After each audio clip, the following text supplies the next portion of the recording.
Hi guys, ചപ്പാത്തി കൊണ്ട് ഇതുപോലൊരു snack തയ്യാറാക്കിയാലോ? അതിനാദ്യം വേണ്ടത് ഇതിൻ്റെ മിക്സ് തയ്യാറാക്കണം.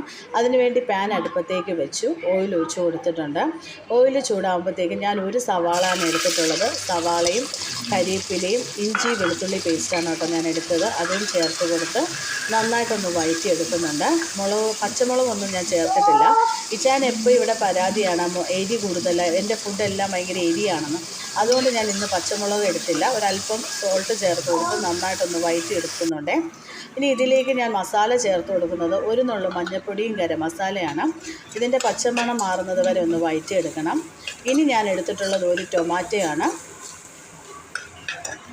അരിഞ്ഞു വെച്ചിരിക്കുന്ന ടൊമാറ്റോ നമുക്കിതിലേക്ക് ചേർത്ത് കൊടുക്കാം.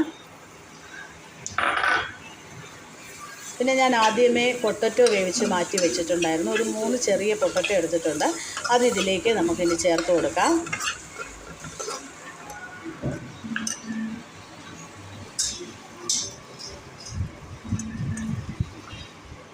പൊട്ടറ്റോ ചേർത്ത് കൊടുത്ത് നന്നായിട്ടൊന്ന് മിക്സ് ചെയ്തിട്ട് ഇതിലേക്ക് കുറച്ച് മല്ലിച്ചപ്പും ആവശ്യത്തിന് വെള്ളവും ചേർത്ത് നമുക്ക് അടച്ച് വെച്ചൊന്ന് ആദ്യം വേവിച്ചെടുക്കാവേ. ഞാൻ ഈ സ്നാക്ക് തയ്യാറാക്കുന്നത് റെഡിമെയ്ഡ് ചപ്പാത്തിയിലാണ്.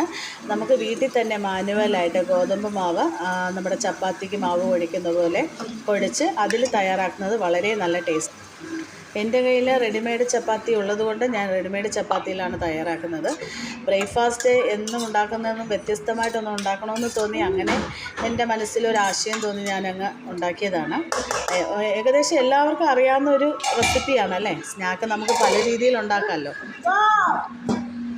ഇനി നമ്മുടെ പാനിൽ നമ്മുടെ മിക്സും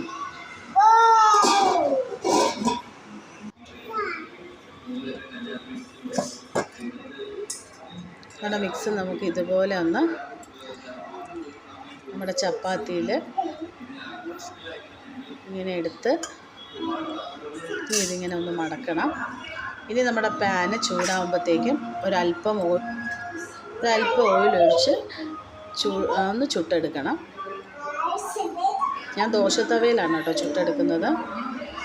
അടിപൊളി ടേസ്റ്റാണ് കേട്ടോ. അച്ഛമ്മക്ക് വളരെ ഇഷ്ടമായി.